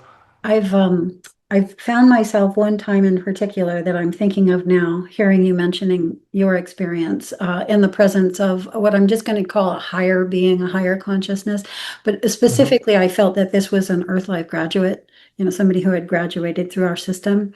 And yeah, I couldn't even raise my head. I was so ashamed at where I was in my own experience relative to that is all I could feel really was my shame. Um, and I couldn't even raise my eyes to see who it was. I could feel the presence clean through my own. I hesitate to call it Jesus because I've It could have been anybody, any Right. Earth Life graduate that had achieved that level, that I could feel the differential to how much further I had to go, which was, the purpose of that experience, to help show me how much further I do have to go. But even more so than that, how about Lucifer? Contacted me right Yeah. away. Are you are you familiar with the work of Ali Wiley? She's a out of body traveler. I'm She's an familiar with author. her, yes. Yeah, and she lives in Italy, and but she's British. So she has some very similar things to what you've talked about. Um, she describes that almost all of her out of body experience, she was naked, for Mm, example, mm. and she talks about meeting, Lucifer or Satan or whatever, and after so many times of this or whatever, she learned to not be afraid and basically to dismiss him or whatever. I But was never that's afraid. it never happened to me. I was not afraid of this entity. Um, Okay. uh, One, I was not raised religiously. My father is a completely grounded 3D Earth-like scientific minded mathematician. So Mhm. I was raised in this kind of a household. No church, no Bible, never read it, never watched the news, never read the newspaper. I've never engaged in life as most people here know it at all. So, of course, I know the name Lucifer, and I'm sure I have my own relationship as a consciousness with that consciousness. When I started going out, I began to feel him skirting the edges of my experience. Like, Hmm. say, if I was walking down a street, he would just be over here, just out of my field of view. I could see him because you can have 360 vision in these experiences, so I could detect him, and I definitely knew who it was. Again, in these experiences, our consciousness fields overlap, and so the presence of Mhm. somebody is very clear in that sense. Mhm. And I can feel the differential between that entity and me. And especially as this one may have been incarnate in this experience, as the particular person that was there. Yeah, and the energies don't match. Now, I'm not saying anything negative about myself or anything negative about that entity. I'm saying that our energies were not a match. I could feel Mhm. the differential. This wasn't an entity that I was going to invite into my experience. Mhm. A definite no. You may not enter. Mhm. And that was the first one. But I've been on board what might be called a federation craft also in local space, in which uh, I could feel like a depth in the experience in which this energy that was also dissonant with my own was present. Something Mhm. that we might also think of as, belonging in deep state government, or, something like that, something Mhm. that's there, but you can't see, but you feel the results Mhm. of. And so, like, the people on this craft, they were fine. They just seemed normal, just like we would here, going about their lives and their duties and things like this. But deep into there, I felt this presence. And before the experience ended, I was brought into the room, and yeah, I was Lucifer again. Mhm. And you can definitely get intel, which is why some beings will ask to recruit you in these experiences. And I'm somebody who has never been able to accept fear in myself. So my response to my own fear is to throw myself into exactly what I'm afraid of. So in OBEs, the first thing that I was afraid of was doors. It's funny, but it was doors. So I Mhm. learned, it took about 3, 4, 5, 6 experiences, but by the time I got to that sixth one, I'm like, screw this. I just threw myself through the door. you know? Mhm. And then that became my habit thereafter. Same thing with people. Somebody coming at me I'm afraid of, I just start running at them at lightning speed. just go, Yeah. just go right through them. And so Interesting. in the experience with Lucifer, I'm not afraid of him. I'm wanting him to know I'm aware that you can see within me. I know you know who I am and what I'm here doing. I want you to know I can see you. And as much information as you go into me for, I'm going to go into you for, and I'm going to find a way Mhm. to bring back here. You know what I mean? And so Yeah. that will generally scare off negatively oriented entities that are out and about, because they'll fail in their mission, which gives them strikes, and Right. they can only afford so many before they're out, right? And so, Yeah. but with an entity like Lucifer, it's of course not going to frighten them. However, I can, I'm almost, this is an interesting thing. My OBEs happened they came on through spiritual disciplines, through meditation, and in meditation, prior to any of the conscious OBEs starting, prior to my 44th year, I could always feel a presence in my meditations. It was right there at my back body. Hmm. It was just like a curtain of energy. It was tangible. Our back body is what connects us with spirit, the unknown, what's behind us, right? Hmm. So uh, it was just always there. But when my OBEs began, this presence enveloped me. And now I was in its consciousness sphere. So when I go out within the environment of it, my larger fractal consciousness. So it's there with me. Hmm. So have you ever been like assaulted or attacked in an experience? I have. It's so funny because right before, like, I'll see them coming at me, but then I'll see them look over my head really super up high. They're seeing the entity that has encircled me, and they Hmm. just hightail it off. I've never gotten to meet who this is, but it seems it's somewhat scary because once it's seen, nobody ever approaches me. So that was one way I began to feel safe in my experiences. Yeah, I used to have lots of nightmares. I mean, there was a time in my life, many, many years, where I would have nightmares every night. And at one point, um, I decided to fight back. And I kind of it was a semi-conscious experience, but I just went berserk and started throwing punches, and as many of these what I perceived as negative entities or whatever were trying to attack me, and I just got pissed off, fed up with it, whatever. Started attacking them, and I defeated them all, and I think it's within all of our abilities to do that.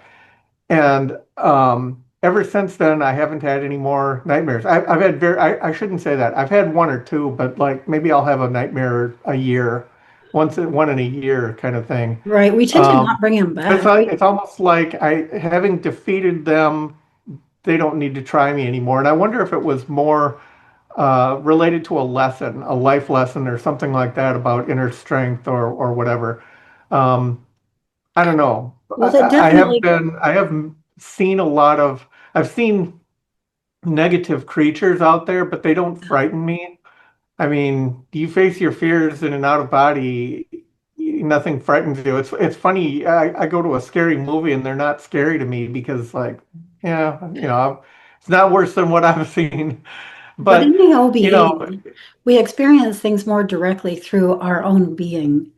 You know what I yeah, mean? So when you're experiencing an entity that is so dissonant relative to yourself, it triggers the central nervous system. I think this is part of what that voice meant in the beginning of my experience. Do not let this happen without the physical body system. So my physical body system is included in my OBEs. Okay. I have synchronous states. I can hold myself present within the confines or context of my own physical body, within my own consciousness space here in 3D Earth space, in the etheric frequency bandwidth, in galactic space, in universal space. This is usually the extent of it, right? And hmm, I can be in multiple bodies in multiple fields all at once at the same time. So the whole thing is involved in the experience. Nothing is left out of it. The way I see the body is it's a collection of consciousness cells, of elemental consciousness cells, and they're being included in my own graduation of consciousness.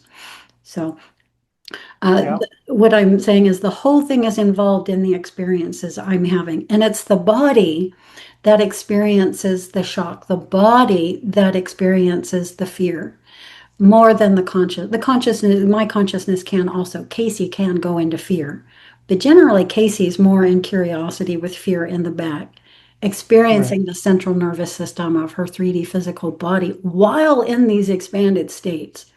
So it's a very unique way to experience the expanded state. And I'm not sure many experience it, but I do. And so I bring it to the page. And so when I'm in an experience that, uh, for instance, I too have this nightmare that I've had since I was a child. I still have it even today. In fact, most of my OBEs begin with it. Hmm. Some might call it sleep paralysis, but it's more than that. In mine, I'm being chased. Hmm. I feel this dissonant energy, and the first thing I would want to do is run. In fact, it's life, it's a matter of life and death, literally. Like Hmm. I could die in my bed right now as this is happening if I don't get away. That's how it is.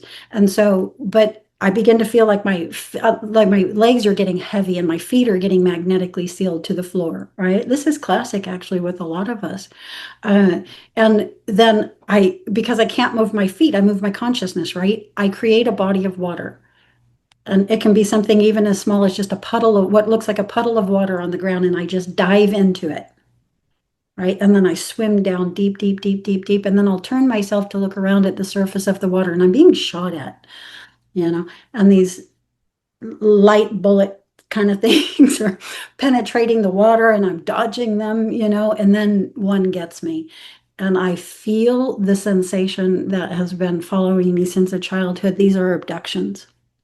So this leads into the abduction scenario, OBE, right? And and it's just this one beings. I mean, I have contact and am taken by quite a lot of beings. It's just this one that does this to me, you know. Hmm. And I still have it. I still have it from the dream state. I still experience this. Yeah. I still have not Interesting. been able to get to the point where I can. It's the deep, fierce urge to get away is so intense. It's so immediate and so intense that I just Uh-huh. can't seem to get on the other side of it to say, no, not in this experience. I have in many others. This experience, no. Interesting. So This have you experience thought is, about writing your own book and putting some of this down on paper for the benefit of others? I write articles. And they're all up on the website. And I have a forum talk board, and it's all on the forum talk board. And anybody can come talk to me about any of it too. Uh, so that's sort of how I do it. Maybe at some point I'll write a book, but like you, I'll do it as a free PDF on the website. Mhm. Well, anyway, I should probably get going because it's Oh, we've been going for about 2 hours now, but oh um goodness. I had so much more, Bob. oh no. Well, you know what, Casey, we can do it again. Yeah, yeah. Oh, good. We'll do a part two. Yeah, yeah, sounds Oh, good. okay. Let me just see if there's anything because I did, aside from anybody else that's not like Emotep showed up with me, Odin showed up in my experiences. Have you ever met a deity like that? Not like that, no. Not like that. No. I've read other people's accounts of things like that. They're very rare in the literature. Some people have described Anubis, the Egyptian god, Hmm. having seen Anubis. I know, and I think that's more common than other deities.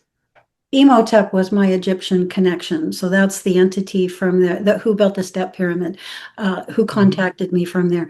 Have you ever, just before we close, had anything regarding any of the previous eras, such as ancient Egypt or what we now call Atlantis or Mu? Has any of that come into your OBs Not really, in any no, form whatsoever? Okay. no. All right. Yeah, it's fascinating to me. Do you believe that the other epochs took place or other eras? It's a fascinating topic, and I'd like to study that kind of thing from a scientific point of view. I Hmm. love watching shows on that kind of stuff, but I don't really have an opinion one way or another. I'm a big fan of the Y files, for example, and he talks about different things like Atlantis and stuff. Mm. But I really don't have any experience to back any of that up. I'd like to believe in things like that. I mean, Plato wrote about that, and I don't, I think a lot of people have had a lot of weird experiences and they describe them as best they can, but did they actually happen in physicality? I don't know. So, Oh, yeah. Well, physicality only goes as far as 6D. So, like, there's lots to reality and what we might even call visually apparent reality out beyond that. Yeah. So fascinating. Well, Bob, thank you so much. well, thanks for having me on, and definitely let's get together again and have a part two. That'd be fun. Excellent.